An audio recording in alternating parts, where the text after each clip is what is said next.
Hello, everyone. It's Martha Novak, just doing some last minute prayers around here. My name is Martha Novak, and this is a show called Real Talk with Martha Novak. We're awfully glad that you're with us today. We're talking about the broader topic of being authentic, but we've got to hit a few points along the way, and that's what today is about. We started opening up the topic last week of the Imposter Syndrome. I'm going to talk more about it today and give you some tips on how to get rid of these things, because 70% of the people in the world, and those are just the ones that admit it, feel like an imposter at some point in their lives. It's an important topic to get to. And I think that the cures for this, and by the way, this is just a phenomena that happens to human beings. This is by no means a disorder of any kind.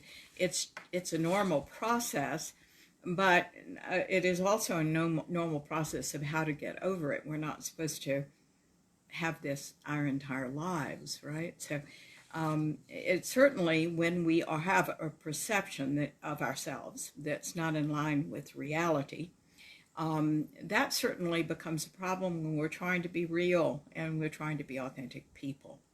And certainly that's the goal of this. That's where your fulfillment, your happiness, and the, what do I want to say, the opening of your potential, the achieving of potential, and the going on through potential to whatever your next level of potential is there in your authenticity. So that's what we're going to be talking about today. We are live and on the air, and we do have a caller already, which is 334 exchange. So I'm going to go to you as soon as I do the prayer, okay, before we start talking about any of this. For those of you that are listening to Blog Talk Radio and to Facebook Live, well, hello, Lisa. What a sweet note from you. I don't always feel that way, but thank you very much. Good morning to you, and I'm delighted that you're here. Our guest call-in number today is 347-850-1647. So please do call in, and I'll get to your 334 exchange in just one moment as soon as we do a prayer to center me, All right, here we go. Dear God, who is all there is, you who are all we are and all everything is in this world, I thank you so much. We all thank you so much as we are united in this marvelous experience of opening ourselves to you. We are here under the banner of loving you, loving more, knowing that there is more out there, and that out there is in there. How confusing is that? It is the esoteric journey, dear God, that we are all on, whether we know it or not. And we open ourselves now to hear, see, sense, and know what you would have us do as we open to the truth that lies in your enlightenment. We give up knowing anything at all. These 90 minutes, we say it is the you through us and through all things that know it all. And we open ourselves to that you may speak directly to us as to what we must do and what we must shift inside. Thank you so much, dear God. We know that our ultimate happiness and peace and joy and creativity and whatever it is we're supposed to uniquely bring to the world is in the energy of you. So we open to that now. And so it is. Amen. Good. All right, kiddos. Let's go to our 334 exchange and see what we've got here. Hi, my name is Martha. I'm Martha Novak, and this is a 334 exchange. To whom am I speaking? Shakira. This is Shakira? I've talked to you before, right, Shakira? I think so. I believe so. What's going on? You sound a little sniffy today. I just want to know what's happening in my life, what's going around. Are you doing any reading, guidance? Darling, I can tune in certainly to your issues is what I do, but this is about you growing, and that's why you're crying right now, because all the old doors are closing for you, okay? You weren't supposed to have those old doors anyway, my dear. You're supposed to go on and create something else. And that's why, the old's got to go before the new comes in. That's what you're caught in right now. You understand? Yes, ma'am. Okay. That's what's going on. So I say grieve it. I would never want to take anybody's feelings. I couldn't if I tried to take anybody's feelings away from them, nor would I ever want to discount those feelings. But the thing that's going to fix this is a thing that you're calling me for, but you already know, which is you got to get up and create new things. You understand? Yes, ma'am. All right. Sweetie, I know you're exhausted, so you need to rest and you need to be kind to yourself. And this then needs to shift and change, and you need to do some different things in your life. This is the inevitable result, and you're damn tired of it, of creating the same thing over and over and over again. You know it is. Right? Yes. Yeah, you get that. So it's time to break those patterns and to do something else now. You understand? Yes, ma'am. Okay, sweetheart. So my advice to you is to absolutely rest. Then get up, and I would love for you, Shakira, to start finding someone who will be a real good guide for you, a real good therapist or an energy worker or somebody who can confront you with the patterns that create this. Because this is an old story, what you're going through right now. I don't even know what the story is, and that's what they're telling me. This is an old story. This has happened before, and it always happens, and you're darn tired of it, but you keep creating it by your choices. So it's time to change the script that you're writing for yourself, my darling, so that you can now have a different outcome. You understand?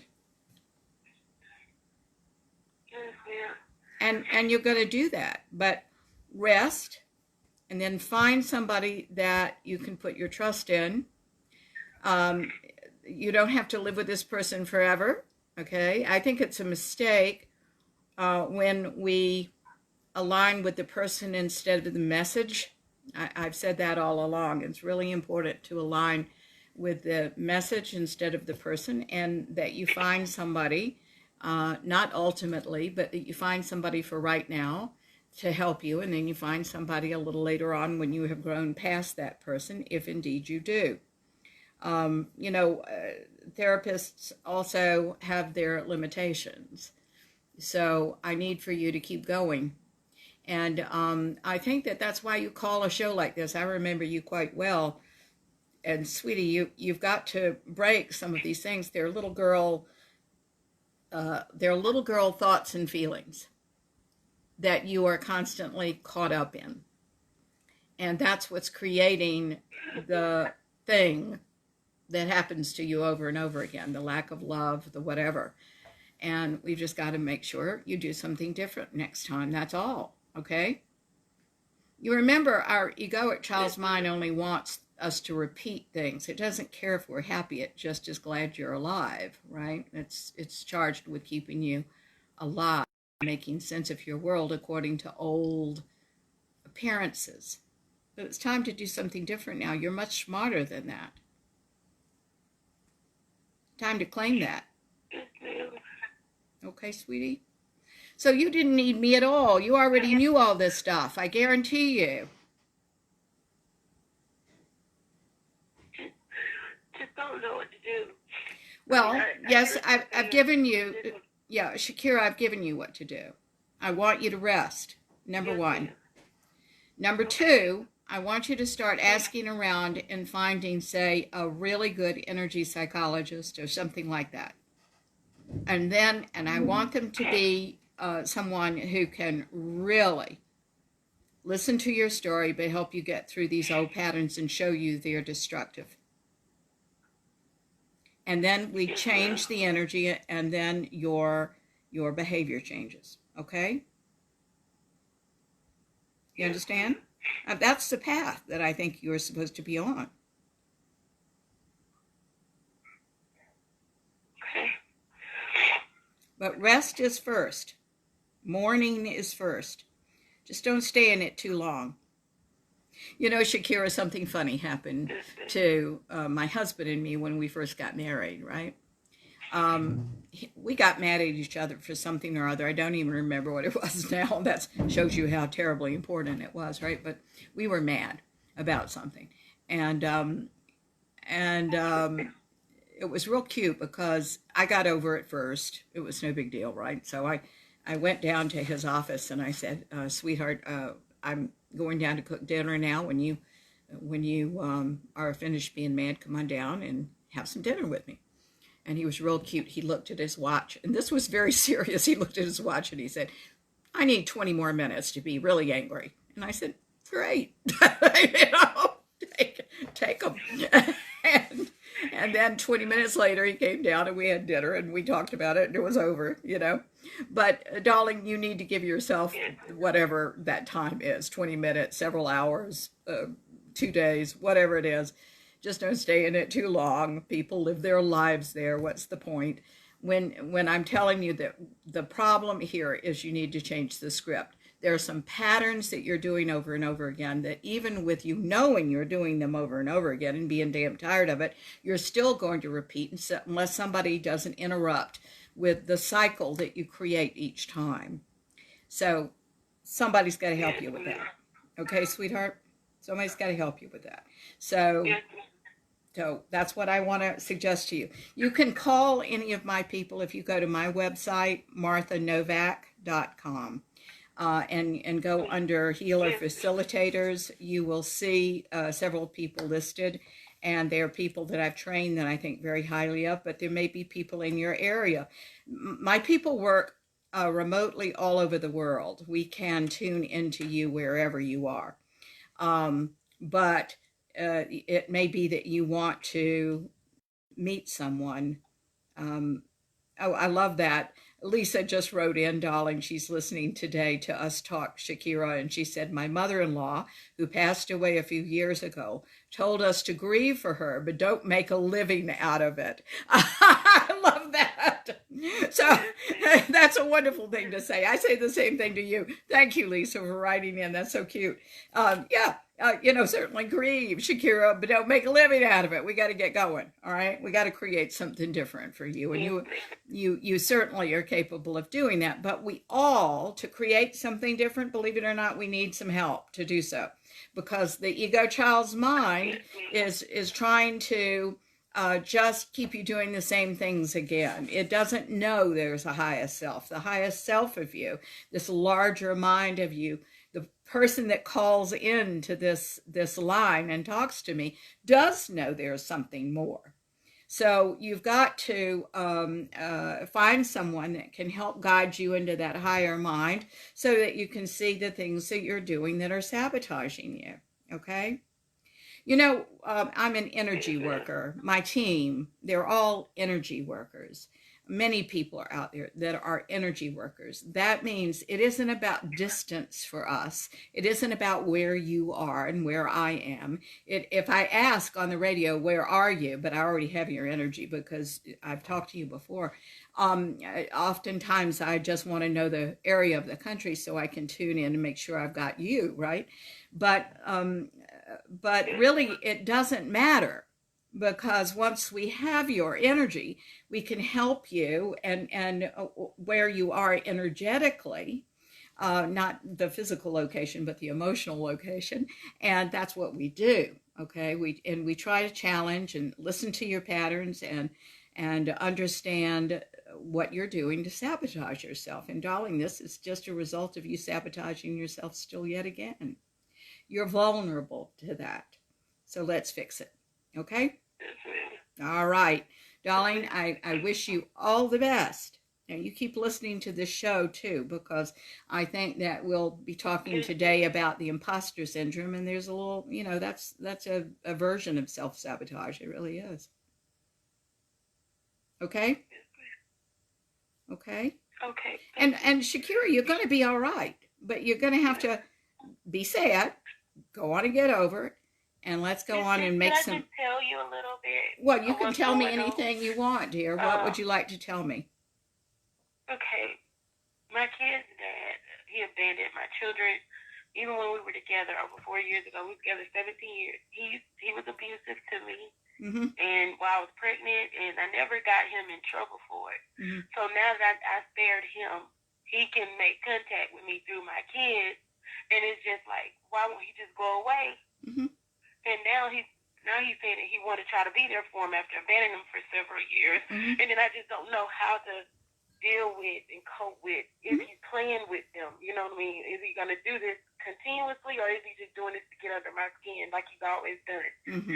And it's just making me feel like I'm losing myself because the little bubble safety net is being at home away from everybody. Mm-hmm. And then it just feel like I'm being invaded. Yes. I feel like I'm being invaded only to be played with, and my children be played with. I know. And sweetheart, do you understand that everything that I've said to you, I still say to you, okay? Now, if you want me to be specific about this, and by the way, hello, Dick and Bill, hello, and hello, Kat, hello, all of you. All right, Shakira, sweetheart, I say the same thing. You've got to have some help here in terms of somebody that will stabilize you emotionally, because you're not stabilized emotionally. You're saying you're losing yourself, which only tells somebody like me that you don't have yourself to begin with. If anybody outside, if anything outside can cause that kind of unsettledness, it wasn't there to start with. Your kids are going to be a lot better off if you're there, right? I'm not talking about just physically. I'm talking about really solid emotionally. And you're going to have somebody to help you with that, because that isn't something you go to Walmart and pick out for any of us. You have to work on it. You have to see what you're doing not to have it, why you didn't have it, and now it's time to get it, all right? If you'll go back and listen to some of my radio shows, the radio shows are not going to tell you everything, but they'll start you on that way, because you need to know what your set of values are. You need to bring them to every situation. This man that you're talking about, I'm very interested not only in how to deal with him right now. That's certainly on the table, right? And that is a negotiation as things come up. All right? In other words, he says he wants to see the children every weekend. Okay, you send him off every weekend. He doesn't show up to pick them up. All right, that tells us one thing. The fact that he does show up to pick them up tells us another. They come home, they tell you what he said or what he did. That's information for you. We don't know whether you're going to have to go back to court with a little record of everything. You need to be keeping a record of what he says and does, and everything for you too, in case you need to go back to court. You've just got to learn to be smart, Shakira. But I'm interested in why you made such a bad choice and then had children with this guy. I'd like to fix that. Okay, yeah, well, if you don't know, kids, you better find out, because you're going to make the same mistake again. Okay? You need help, Shakira. For God's sake, call somebody. You're the only investment you have. And right now, while your kids are small, you're the only investment they have too. Okay? I know this is hard to hear. But sweetheart, you just can't stay in your house and hide out and cry. That's not the answer. You've tried that. How's it working for you? It's not. Okay? So you are going to have to do something else. Get calm, make a phone call, and start working your butt off with somebody that can help you by helping you see what you do. Somebody who is a good, solid, no-nonsense coach for you, will play this with you like a chess game. He makes a move, you make a move. He makes a move, you make a move. And can tell you how to talk to him to mitigate some of the toxicity that's coming from that man as well. I've done this for many years, darling. It can be done. But what you're doing, which is the little girl thing of running and hiding and crying and can't deal with this, you're going to have to confront, because that's not going to fix anything. And Shakira, as I tune into you, you are a very nice, strong, creative woman. You've got all it takes in you, past the drama of all this, to deal with this well. But you do need advice that you don't have. You only know how to deal with this from a child's perspective, from a perspective of needing to defend and being afraid. And that's not going to help you in this situation. So we got to learn some tools, got to learn some more things. And the basic is we got to get you back to you. You understand now? Okay. So I still say, get some rest. Monday morning, tomorrow, start finding somebody. You may look on our website on marthanovak.com. You may call my people or write them on an email and say, what are your charges? Can I do this? Can we start with this? If that's not amenable for you, then find someone in your area. Where is 334? Alabama? Okay. Well, I don't know anybody in Alabama. Are you in Birmingham? No, Dothan, Alabama. Dothan, okay. I don't know anybody down there, but there are people all over, sweetheart. So we can help you on the phone, or you can find somebody down there. But for God's sake, don't just keep doing what you're doing. You're going to have to learn some tools. Okay? And this is about you standing up for yourself and being who you are, and teaching the kids to be, so that you all can go on and have a happy life. Okay? It just doesn't matter. You think this guy has so much power, and you've got to learn that you do, and that you all are equal in power. He's just got force. So what? But you've never developed your own power, your own authority. You've got to learn to do that. There's some tools you have not learned yet. Okay? Yes, ma'am. All right. Anything else, Shakira, before we go on? No, ma'am. I'm just going to take what you gave me and try to find someone to help me. I was looking up counselors, therapists before I called. Good. Today. Let me tell you that what I'm hoping that you will look for, okay? I'm hoping you will look for somebody who can speak a conscious language, who would know how to handle a toxic person. I mean, when you're interviewing them, I want you to ask these things, okay? That they will know how to talk to someone like that, to mitigate the toxicity and the circumstances. And that is, good morning, all of you. That's so sweet. I just love hearing from all of you on Facebook Live. And I want you, sweetheart, to find out if this person can help you find you, find your values, who you are, help you hold on to you. You can go in and say, I don't have my sense of self. That's never been developed along the way. What can you tell me about it? Interview them. Everybody will not be right. I can't tell you. I was talking to someone yesterday, and I think that who this person got for her grandchild, or she didn't actually do it, but I think that this therapist needs to be dropped and another one needs to come in that is a much more powerful therapist. And that's what I mean. You start somewhere, but you don't align so with the therapist that you can't change when that, if you've reached the end of their growth. You understand? I know when I was coming along in my youth, I went to several people before I found the power inside me, and I just had to leave them. They'd stop working for me. It was like, okay, that's the end of what they can do. That's the end of their understanding, but I wanted to go further and still do. So you make sure you're finding those people as you go along, sweetheart.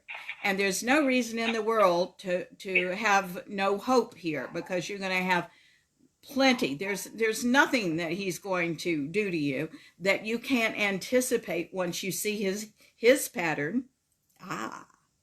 You see, that's a very big power, to be able to see his power and know how to anticipate it and protect yourself and your kids. You got to have somebody helping you with this. You're not a psychologist. You understand? Yes, ma'am. By the way, I'm not a psychologist either. That's why I was afraid of it. I was just afraid of the what if. What is he playing? Well, darling, we don't have any what ifs. Yeah, but listen. What ifs do not belong in your life. They belong in a book.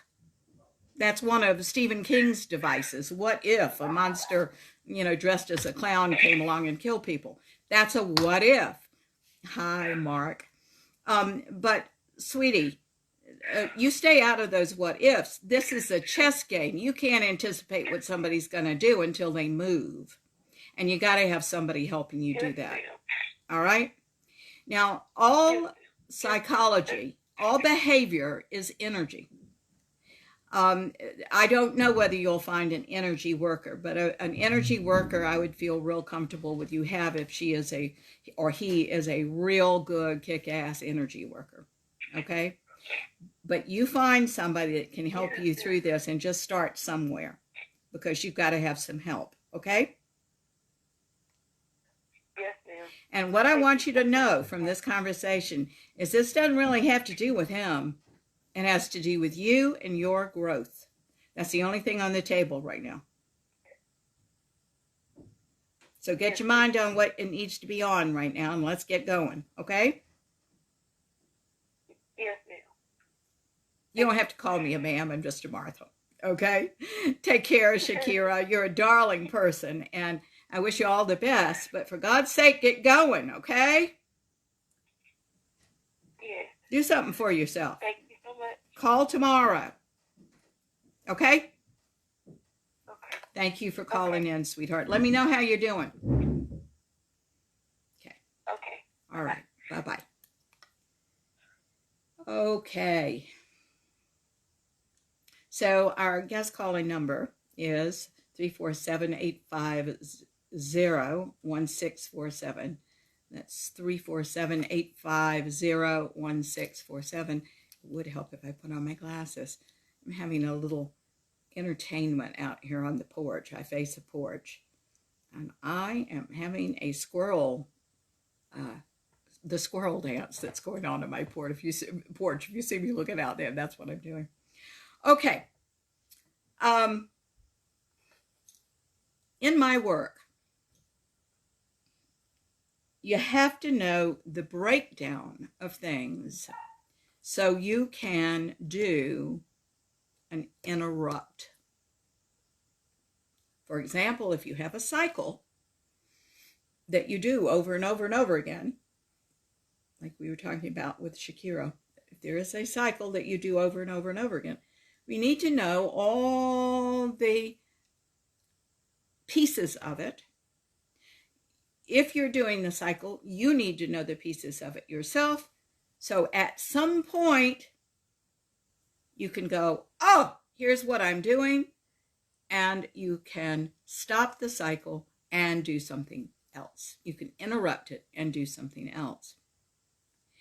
My job, sometimes without taking the whole cycle away, is to get you to see when you first start that, to give you an awareness, wait a minute, I'm going into that. I've got to stop right here and do something else. It's always better to start on the front end, right? Then realize it on the back end. Thank you. Thank you, Lisa. Lisa is concurring. So I want to give you, this is not mine, but I did think this was brilliant. You know, I'm always thrilled when I find something I think is brilliant on the internet. This is in an article called by Brina Kerr, Breena Kerr, Kerr, maybe Carr because that's the way Deborah Carr spelled her name, I believe. The actor, if you all are too young to know who that was. The title of the article is called Why 70% of Millennials Have Imposter Syndrome. Let me tell you, it's not just millennials that have. Oh, hello. Wonderful. We have someone who just wrote in saying I would be more than willing to talk to Shakira. Shakira, if you will look at Facebook Live, you can find out who that person is. Okay. You might want to write me off the air. You can write me through the website, and I will be delighted to put you all in touch too. We could do it that way. All right. So I think, Shakira, have you called back or are you just holding on? I'm not sure which. I'm going to check and then we will see. Come on. There we go. Shakira, you just listening to the show? Yeah, yes, I called back in because after we talked, I got kicked off. Oh, okay, sweetheart. I'm sorry. That's just fine. I'll leave you open then, okay? All right. Yes, ma'am.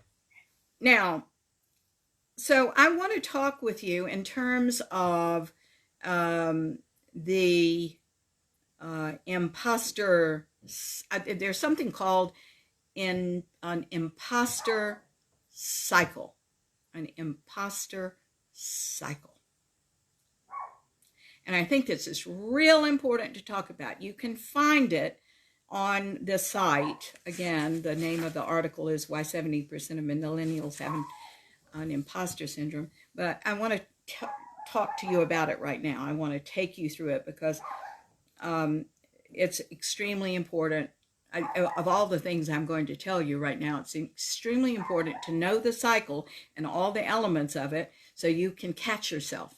And again, the point is catching yourself early. So the first thing you feel in this, and I want you to write this down because it's going to be a confusing construct. I wish I could flash one on the screen, but this isn't my construct to flash on the screen. It's a good one though. So you're going to put on the right side of the page, anxiety, self-doubt, worry. Okay? Then I want you to put two little arrows going down from anxiety, self-doubt, worry. One arrow is over preparation. One arrow is procrastination.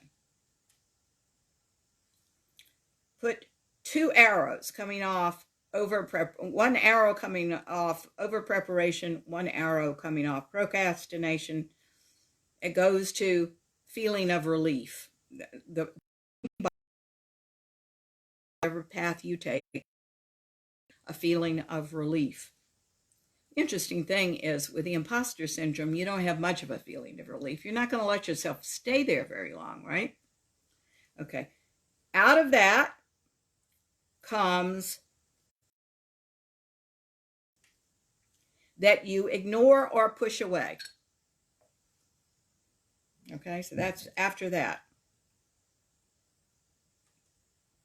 Now, that's the column I want you to have written down on the right side. And as I said, you can see this, that's in this, embedded in this article online. But if you come from procrastination, there is a little broken line that says, you know, it was all luck. I didn't prepare that much. It's all luck that I had this success. If you come from over preparation, you say, it was all my effort. Man, it was just, I gave it my all. It's all over work. Way too much energy. Okay, so, and you've been a success, and you ignore or push away all the positive feedback that comes. All right. Now, draw a line from ignore or push away positive feedback to another section that says feeling like a fake, self-doubt, depression, and anxiety. Because that's the inevitable result of not seeing the facts here and having a perception that doesn't live with reality, unless you're going to be a blazing narcissist. This is the impact I'm talking about right now. So you ignore and push away positive feedback. You do it as a chronic experience, and then you end up feeling like a fake, self-doubting, and having depression and anxiety. You go up, and there is another project or piece of work, right? A task to do at hand, and you go right back into anxiety, self-doubt, and worry. It's a cycle. Can you see? It's a cycle.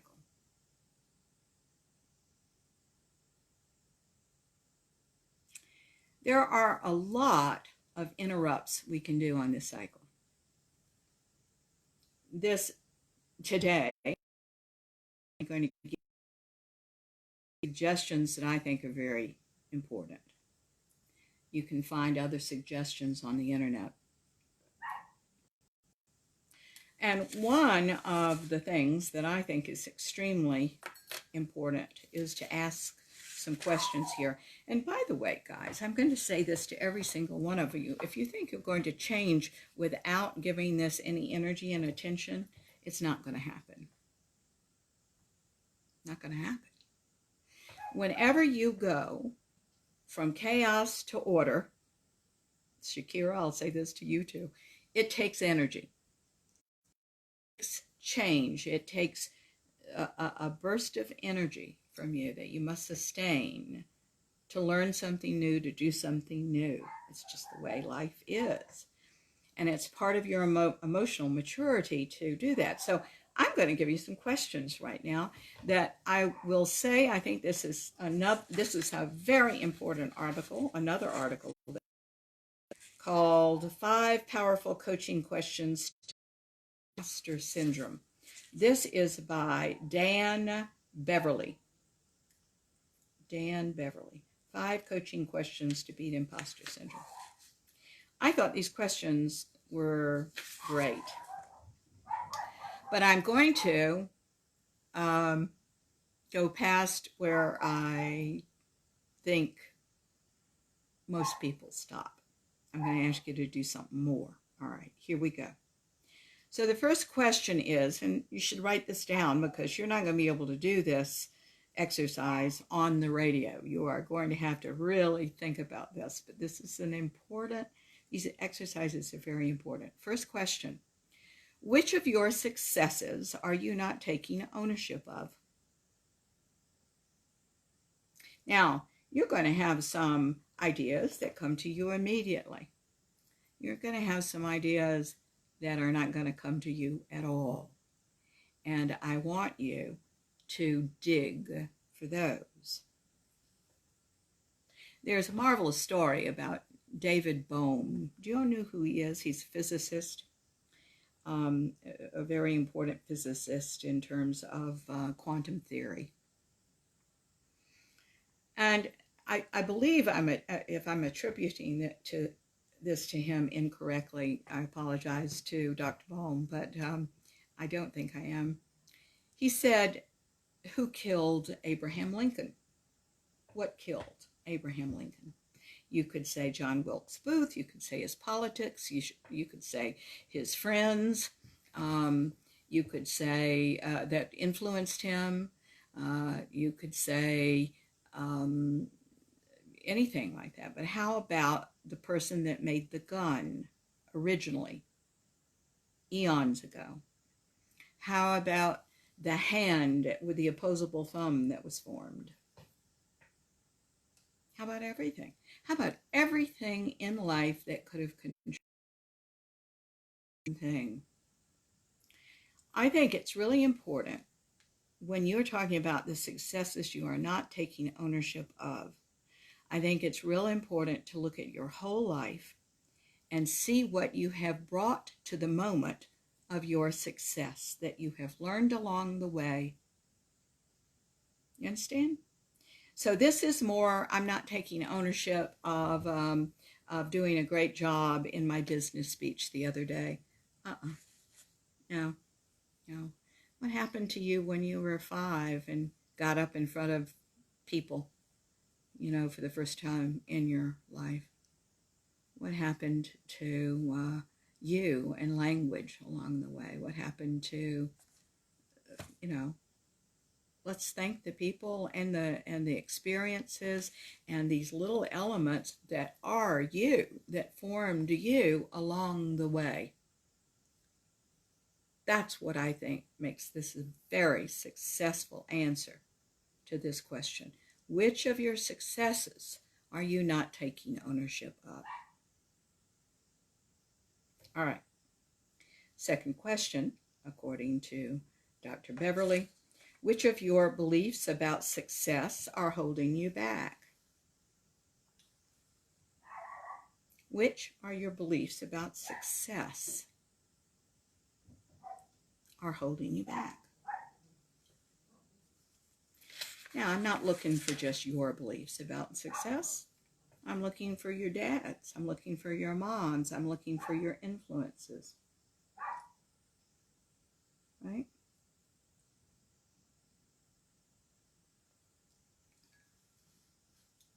Okay, next question. Which of your strengths are you overlooking?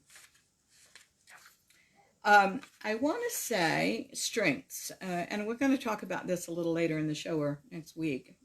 I have quite a lot to say about this, but strengths have to do with your values, who you really are, and they have to do with your using them through certain superpowers that you have. I don't believe that any of us are experts. I do believe that certain ones of us, all of us, by the way, but in certain aspects of our talents, gifts, and abilities, have certain superpowers. All of you have superpowers. You've got to find out what they are.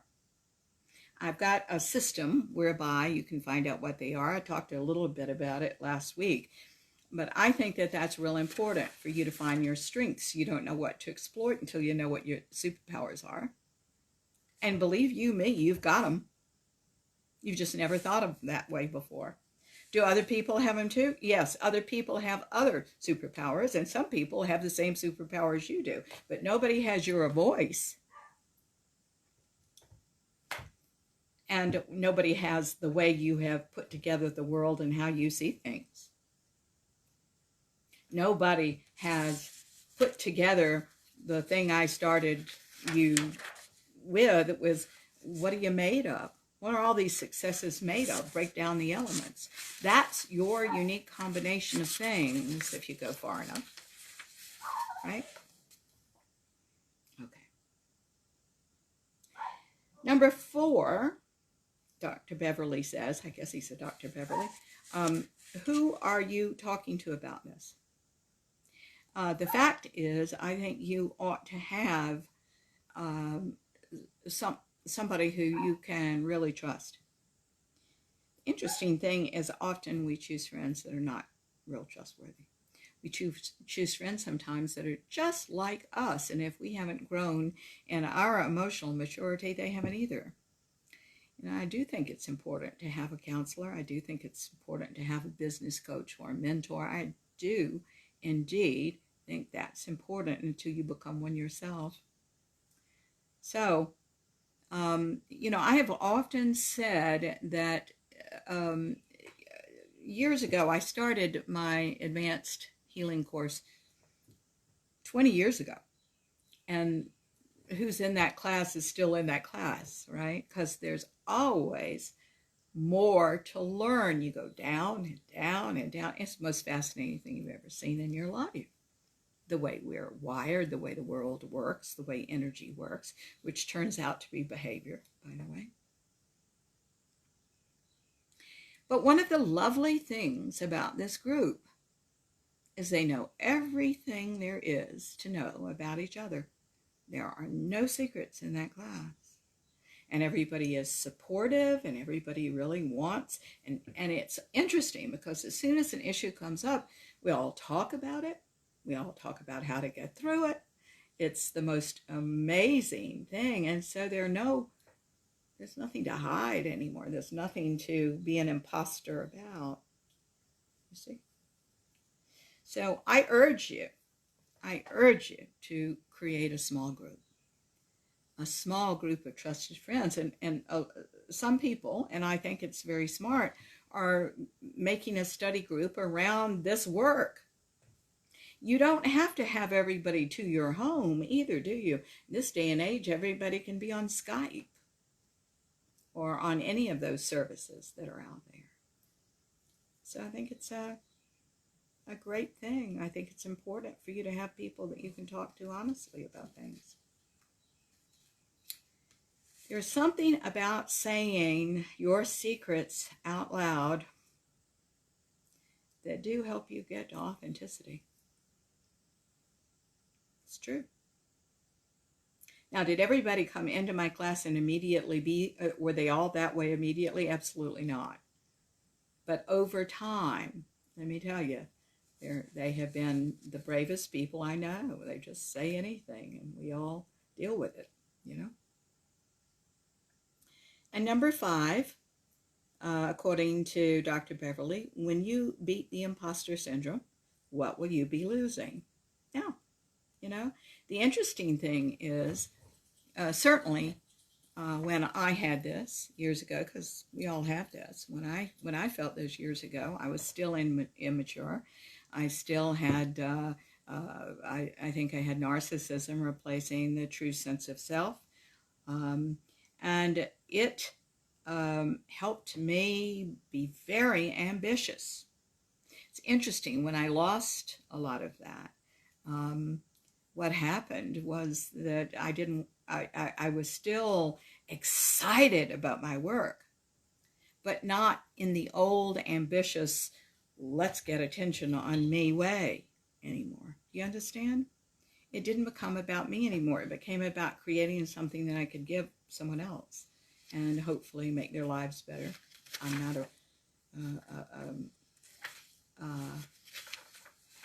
you know, I do what I do, and then people have their right to have it mean something or not. Okay.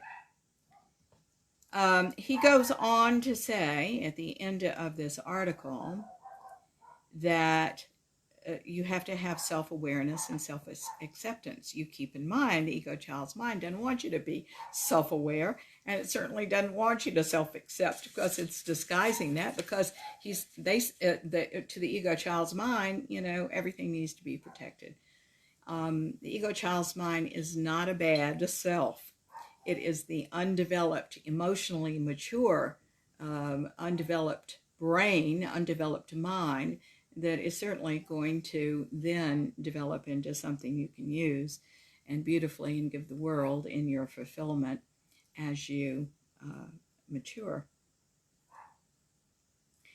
Dr. Beverly goes on to say that the imposter syndrome will have contributed to many people's success at one time in their lives. It certainly did to mine. Hard and diligent working, which can become workaholism, right? Can certainly help you succeed. Determination and focus quickly become anxiety and stress. That can certainly help you succeed. Quality preparation, which then becomes over preparation and procrastination, helps you succeed. Quality output, which becomes perfectionism, helps you succeed. And then here's the rub, until they don't. So it's going to backfire, kids. It's time for us to do something else. And because this is the show on consciousness, here we are, ready to talk about that. You know, when we talk about consciousness, I think one of the inevitable outcomes is authenticity. We become who we really are. The issues that we have is in our youth and in our ego child's mind that sometimes carries all the way through our lives. We find are stopping us. We address them, we confront them, and we do something else. I'm certainly hoping you all do that, because so many people carry dirty little secrets of imposterism. Deep down, they feel like frauds, and they say that their successes are luck, right? Or hard work, either way. Now, I found a really, really good article. This one I like very much.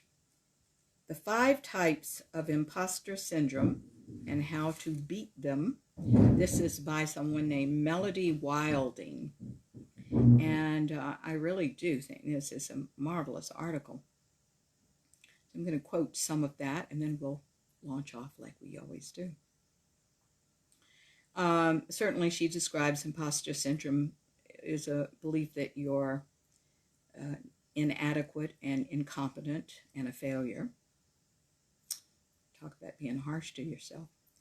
And you remember that imposter syndrome often is you believe this in spite of all indications that you really are smart and quite successful.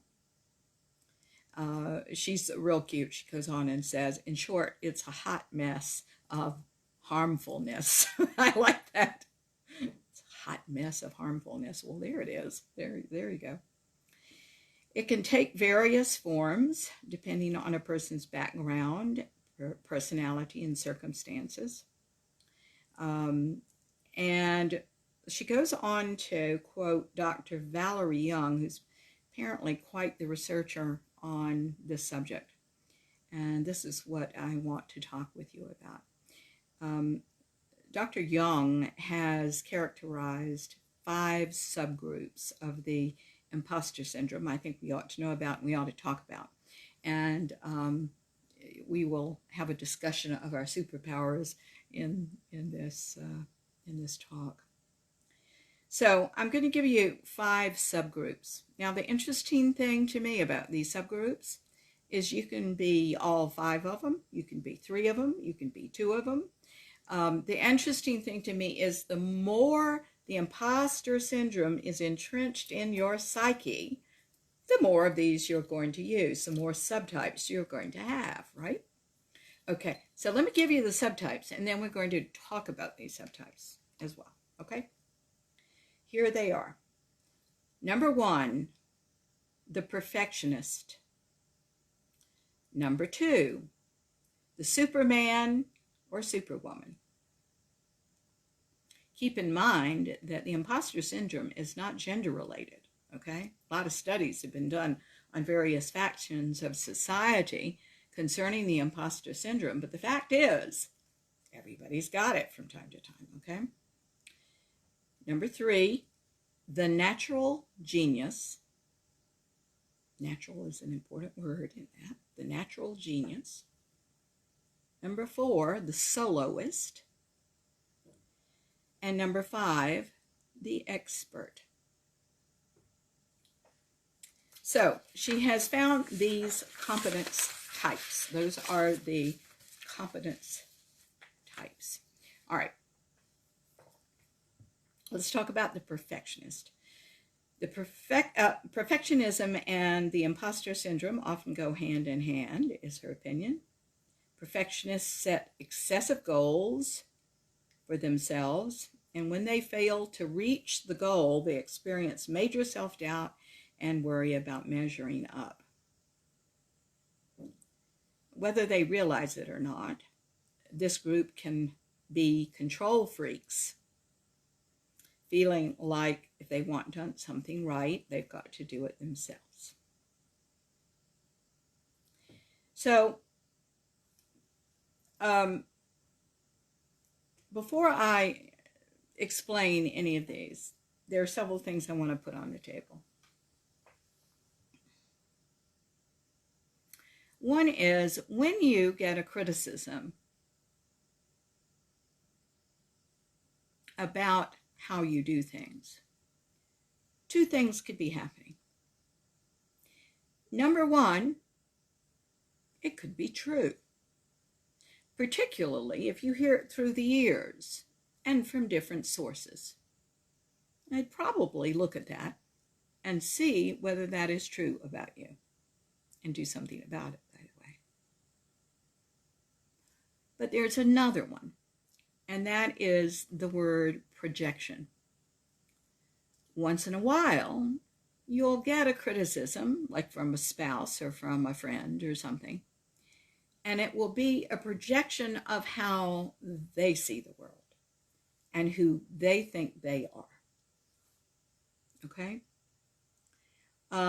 So I want to put that on the table. You need to be very discriminating about which of these things it is. And of course, to be able to say, oh, I have that, we have to really drop our narcissism. We have to stand in our emotional honesty and say, yeah, I hate to admit it, but I've got a problem with that.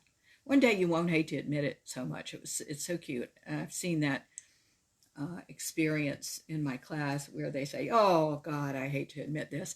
In the early stages now, it's like everybody can't wait to admit it because they want to get it out and fix it, right? Yeah, things are not what they seem, are they? It's cute. All right, so she has some questions that she puts to you to see if you fit the criteria of perfectionist. I'm going to change them because she has structured them to mean how you do things in business. And the fact is this goes right across the board. You can be a perfectionist in, in every aspect of your life. So, and it doesn't make life fun, all right? So, have you ever been accused of being a micromanager? By the way, this is what I mean by projection. My husband, once in a blue moon, he's pretty much dropped it now after all our marriage, but he would say, you're micromanaging me, when all I've done is say, there's a cup of soup on the counter for you.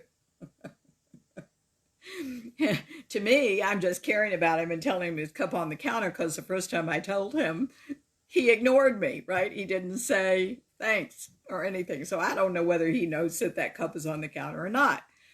But if there's any micromanager in our house, God bless his soul, it's Michael. So there's an example of projection, Okay. If you've ever been accused of being a micromanager and more than one person has accused you of that, you might want to look at your perfectionist tendencies. Do you have trouble delegating things, either in your home or at work? Even if you're able to do so, are you frustrated or disappointed with the results? That certainly points toward perfectionism. Perfectionism has at its core, you expect a certain result. That's fantasy.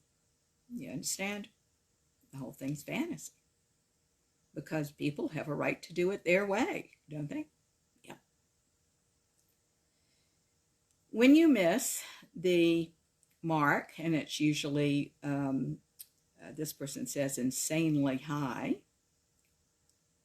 do you accuse yourself of not being cut out for the job or ruminate on it for days? You all know what rumination is, right? It's where you just go over and over and over the thought, over and over and over and over the thought, and over and over and over the thought for a long time. And the last question, do you feel like your work or whatever your work is, whether it's home or office, must be 100% perfect 100% of the time? Now, from my perspective of consciousness, I've got to tell you this. There is no such thing as perfectionism. And anything that is a standard in your head like that, we've got to do something about. Because there is nothing perfect except God. The interesting thing is, if you're ever going to find the perfection of God, you've got to go through and accept and be aware of and accept, I say again, your own imperfection. Isn't that interesting? This is the esoteric journey, right? Deeper levels of experience of self are in something that doesn't look like what it is. Oh my. It's so funny. I always lock the animals out of this particular room. And we have now, that is what we have. That was Lamster going by, guys. I guess the door didn't latch like I wanted it to. Okay. All right. Concerning being a perfectionist here, success is rarely satisfying because a perfectionist believes they could always have done it better. This article, who did I say it was written by? Melody Wilding, says certainly that's not productive or healthy. It isn't to feel that way. Owning and celebrating achievements is essential if you want to avoid burnout, which I think is really important here, because I see, a lot of people will come to me once they're burned out or burning out, and they've wondered what happened, and this is a real good way for us to start addressing it. You burn out when you don't get yourself any credit, when it's not fun anymore, when you're a hamster on a wheel just churning it out, right? You want to find fulfillment and cultivate self-confidence, and you do that by patting yourself on the back once in a while. So we have to learn to take mistakes in stride. I did a whole course on mistakes at one point. I think I might have done a radio show on that. I found a research that said for every 10 decisions anybody makes, 3 or 4 of them are going to be mistakes. So what are we doing? Why don't we make good decisions based on the information we've got and have a certain degree of mercy for ourselves for being human with the rest of it, for heaven's sakes? Mistakes are a natural part of any process, and I happen to think they transmute into something else when you've learned from them. That's the key. If you don't learn from them, then by all means, if you have to, beat yourself up about them. But if you've learned from them, they aren't bad anymore, and you are applying the energy of learning and what you have learned into behaviors that make you and the world and other people better.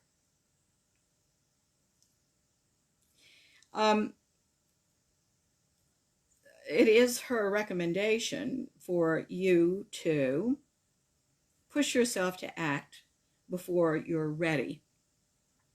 Force yourself to start a project you've been planning for months, for example, she said. And I agree with that to a certain extent. I'm going to give you 2 examples of what I mean. So there was a client of mine a number of years ago. She's still a client and wonderful and well past this, but who procrastinated tremendously. And so I one day surprised her at her session, and I put her outside on a beautiful day, sunshiny day, and I had all my paints out there. I am certainly an amateur painter, but I have lots of paints. So I put all my paints out there and tons of brushes and some art paper. And I said, I want you to paint a picture for me as fast as you can. And I went inside and continued my work on her at my desk, right, and at my computer. And when I went out, she was arranging her brushes after 20 minutes. And I said, this absolutely will not do, okay?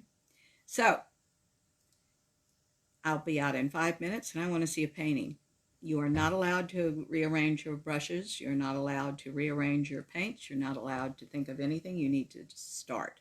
And I want you to paint, I believe I told her, the worst painting in the world. And you know what? It was brilliant. I remember it quite well. You can't do that, ladies and gentlemen. You got to start. For God's sake, start and learn as you go. However, as someone who writes, I've got to tell you that there are days that it's important to edit. There are days that it's important to write. There are days that are important to think.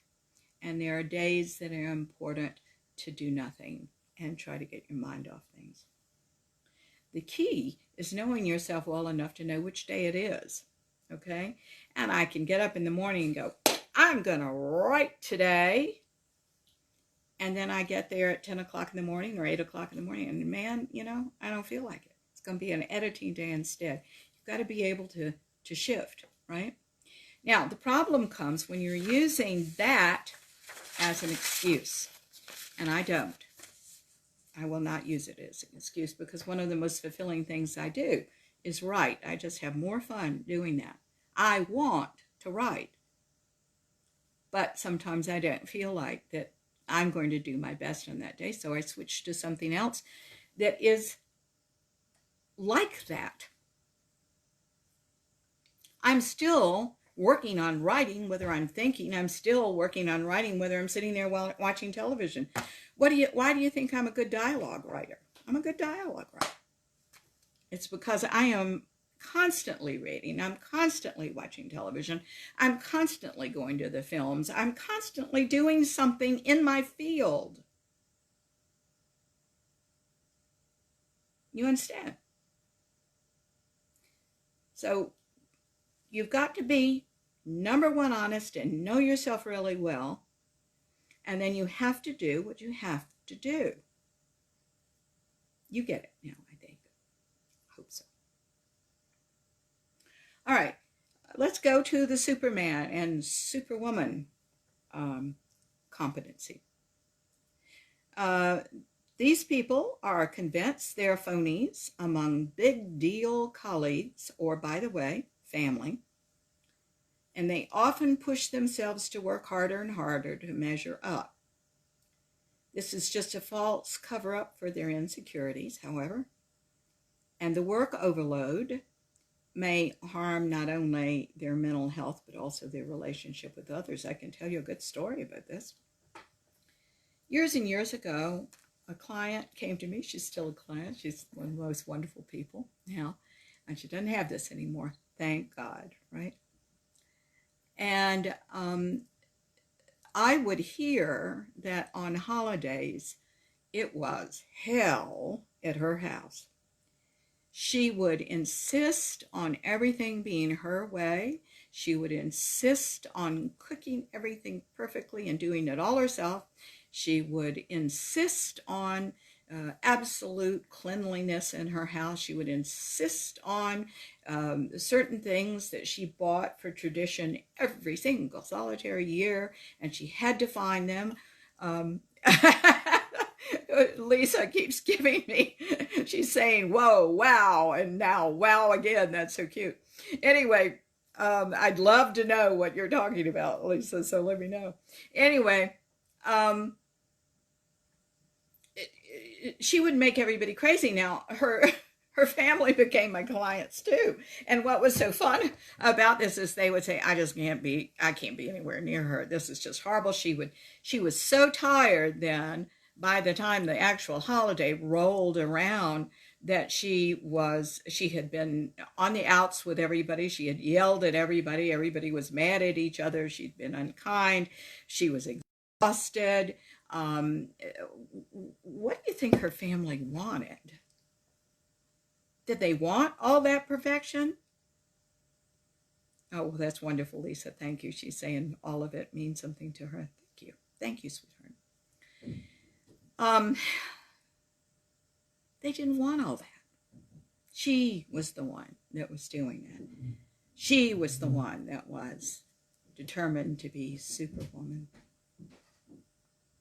we have to rethink how we give our lovingness, because if you will think as being one of those children in her home, did they want someone who yelled at them, who ordered them around, who nothing that they could do to help was ever right?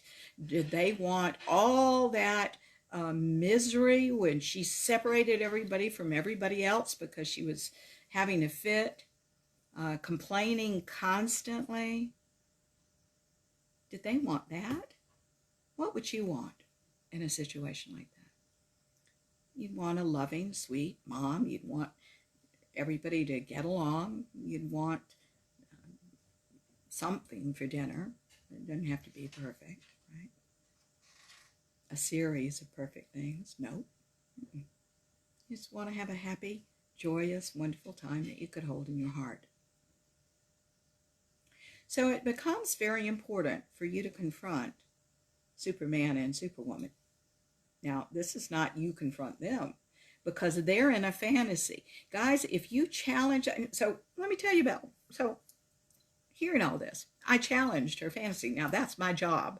I don't suggest that you do it, okay? Oh, she was furious. She raised her voice to me. She said that was not the way we were going to do, that it was tradition, the way she did it. I did remind her there are no enlightened traditionalists. And by the way, she believes that now, because none of us is the same way it used to be. But, she fought me. She fought me for several years about this. Because the Superman, Superwoman thing was her cover-up for a deep insecurity. And by God, she was going to do it no matter what. We have since gotten to the insecurity. And there's no reason to do this anymore. So, I keep forgetting her name. Why do I? Wilding, Dr. Wilding or Ms. Wilding, whichever one it is, says, here are the questions, and I'm changing them a little bit, all due respect.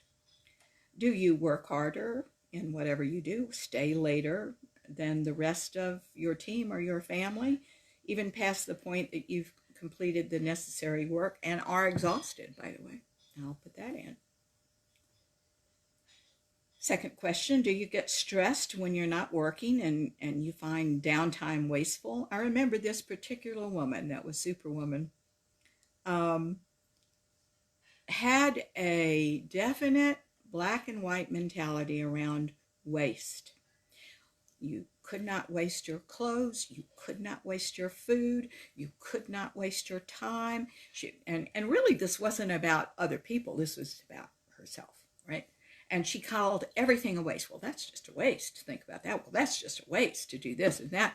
And I want to put on the table, and I did put on the table for her at that time, nothing's ever a waste. In consciousness, there's no such thing. Nothing is ever wasted. Nothing. Your brain works in the most miraculous ways. It's really one of the new frontiers, that in consciousness will never know everything. But I do want to put on the table that every thought you think contributes to a larger accumulation of thoughts, and that controls and conducts your life. That creates what your experience. And I think it's so important for us to think and to be aware that each moment in my book is sacred. And if I am sitting there thinking a thought or watching television and letting that pass through the brain, I'm getting something out of everything. I think it's real important to have an open mind like that and say it's important for you to realize you're getting something out of everything. So you'll have something to take away, even if you don't realize what it is. I can't remember how many television shows I've seen and listened to the dialogue, both good and bad. I just know now I can't stand bad dialogue. But I sat there and I listened to it all, and while I don't remember every word, because the words that I write are supposed to come out of me, all of those things were tremendous influences and have been since I was a little girl. I think watching people on television and going to the theater when I was young convinced me that I could do the same thing. It never occurred to me that, oh, those people are so glorious. No, it was like, I think I can do that. You see? Now, this woman also told me one time that television was a waste of time. Perhaps it was for her. My husband, he thinks it's a waste of time, but he doesn't see what I see. You see, I'm sitting there seeing what the director's doing, what the actors are doing, what the dialogue is doing, what the writing is doing, why one scene follows another. Emotionally, what is going on here? Is there a thread? Oh, well, there are a lot of things that I love about all this. But that's what I do for a living, right? One of the things. So you can't make pronouncements like that. If you're drawn to do something, you need to let that happen and be open to what you could be learning in this, and it might result in a wonderful life for you. Nothing's wasted. Every moment is sacred, even if you don't remember it. And it's going into a tank that becomes you.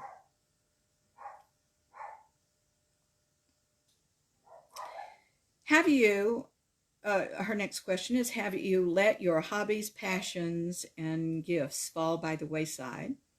And have they been sacrificed to work? I think that's an important one.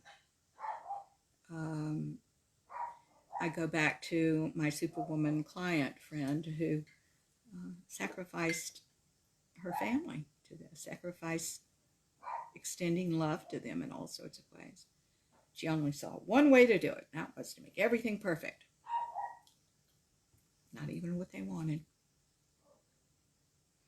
You have to live, when we talk about a balanced life, we're talking about a life that is easy and a more effortless experience, where you know what have an idea of what's important, that you're allowing that to be in this moment, and there may be something else that's important in the next moment, but those are really important to do.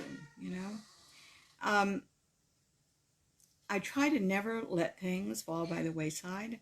I need to see television. Oh man, do I need to read books. I love reading books. I need to talk to people, and I've read the most wonderful book now by Cassandra King Conroy, who was Pat Conroy's wife. And it was interesting. She wrote a book about her living with this marvelous writer. And certainly he wasn't easy, I get it, but dear, yes, and her love for him, I'm sure, was very, very true. And by the way, the other way around as well. He died in 2016. But it impressed me because he constantly said to people, tell me a story. Tell me a story, He's a collector of stories. They all appeared in his books. And that's really important to me too. Tell me a story. Tell me about you. How you wired. What you thinking. Is that a waste of time? Well, I don't know. Not to me. And the last thing she puts on the table here is, do you feel you haven't truly earned your accomplishments? Not really earned them. That's an old way of thinking about things. My God, that's the old Judeo-Christian tradition of you have to work yourself to bloom and, a nub to earn something. Well, guys, consciousness is not earned. It's opened to as you work on yourself, as you know more, as you, get past your issues. Nothing's earned here. The idea that you have to earn anything. Where are the gifts in that? There are gifts all around us. Our very breaths are gifts. There's nothing you've done to earn it. It's the way life works. We put far too much pressure on ourselves to work harder and prove your worth. And if that's why you're working, it's not a very good reason. Okay? You should be working out of joy. And if you don't, by the way, that doesn't mean that anything is wrong with you. That means that you've got to open to more authenticity and to who you are as joy, and to translate that into some sort of vehicle to help people, right? Some sort of contribution in the world. So she goes on to say about the Superman, Superwoman, that imposter workaholics are actually addicted to the validation that comes from working, not the work itself. So it isn't that you enjoy the work so much, it comes from the validation of working. Now, I want to say, well, what that means to me as a therapist is that you are not internally validating yourself, and you're going to have to learn how to do that. Now my dog's down here. And the squirrels are still outside, so he is commenting on their cha-cha. Okay. There's so much here that we need to get right with ourselves. You've got to learn how you're not validating yourself before you learn how to do it. I've got a note here. Let me read this.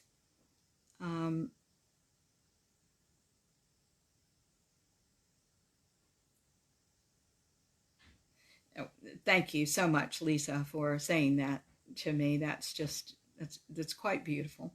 And I hope you will certainly tell her that. That's such a lovely thing for you to write me. I'm not going to read that on the air if that's all right with you, because I think that's very personal. But you're precious. That's what I say. Okay, going back to this, guys, you've got to learn to take critiques and criticism as an adult and not personally, okay? I think it's really important for you to say to someone, I hear you saying this, am I getting that right? What can I do to make this right for you? Or any of the adult language that, good, thank you, Lisa.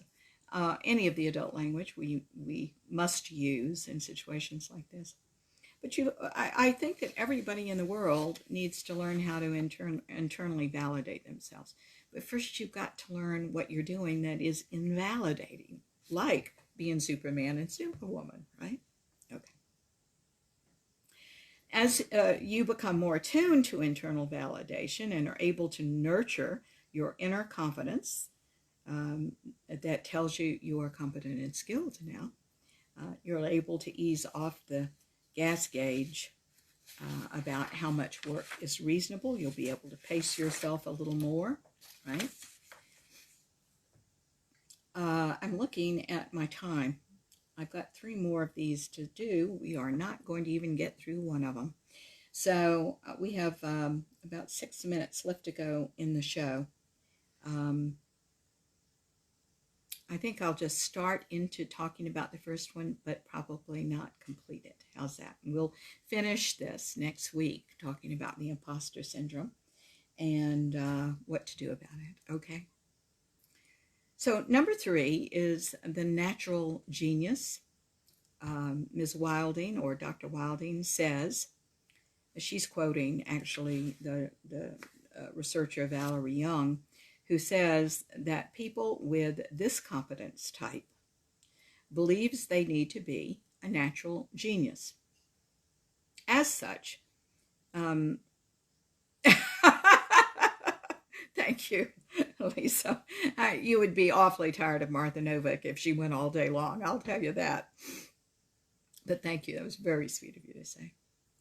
As such, people who feel like they need to be natural geniuses judge their competence based on ease and speed as opposed to their efforts. In other words, if they take a long time to master something, they feel shame. Lisa says she has the CD, so she guess she could listen to me all day long. And you're reminding me of something, Lisa, which is to tell everybody, all of these shows are archived. They are archived. They are on Sweetie's Facebook Live, Blog Talk Radio, and they're certainly on YouTube. All of them go immediately to YouTube. So if you wanted to so do that to yourself, they're all there. So you can listen all day long if you want. Oh, my Lord. After 90 minutes of my doing this, I'm tired of listening to myself, quite frankly. Okay. In other words, with the natural genius, if they take a long time to master something, there's a feeling of shame. These types of the imposter syndrome set their internal bar impossibly high, just like perfectionists, by the way. But natural genius types don't judge themselves based on ridiculous expectations. They also judge themselves based on getting things right the first time they do it, getting things right on their first try. When they're not able to do something quickly or fluently, that's when they get upset. So, how's our time? 3 more minutes. I'm going to stop there. I'm going to give you a lot more about the natural genius, and then we're going to finish this next week. Guys, it just bears talking about, and I think you're seeing now that while I might talk about something like that, there's a whole level that I'm talking about that has to do with you as a conscious person. Sometimes I vehemently disagree with some of the articles that I am editing for you because I just, again, there's might not be a conscious bent. I happen to like this one very much. I think she did a very good job of this one and translating the Valerie Young message. Anyway, guys, thank you so much for listening today. I will be back next week at the proper time, 10 o'clock Eastern Standard Time, and we'll continue this. Thank you so much. I do need to put on the table how much you mean to me, what you're doing to get the word around about these shows. TOEFL is very, very important to me, and I hope to other people. I really thank you for posting these things to social media and to telling your friends about this. And, that means the world. We are trying to expand, certainly our fan base, and reach more people with these messages. Thank you. You're the part of this that is making this happen. So thank you for friending us, liking us, getting the word out there to people. What are the other words? I never can remember. Following us and doing something else. You can see how often I do this, right? Anyway, have a wonderful week. Let's do a quick prayer. Thank you, dear God, for all of this that we have today. The lovely coming together of us as friends, as people that are open to knowing more of ourselves, of you, which we will find out is all the same thing. And 90 seconds. 90 seconds. And thank you so much, dear God, for our deepening and growing and learning and our being kind to ourselves. We ask for a nice big prayer for Shakira, that she finds the right person to talk to. And darling, thank you so much for listening. And we now open ourselves to say, dear God, work in our lives as we will let you now, as we surrender what we can, to the ascended God we are, that this energy may transmute and change and deepen us and make us more loving and aware and discerning people. Thank you so much, dear God. We say this prayer in your name, in the name of the ascended masters, our love-centered guides and friends, and in everyone listening in to the show. And Shelley, thank you so much. Aren't you sweet? I'm so glad to hear from you, my dear. All right, you guys have an awesome week as well. And you remember that God loves you through you, so you need to learn more about that. So you let the absolute best in. All right? God bless you all. Take care now. All right, bye-bye. 10 seconds.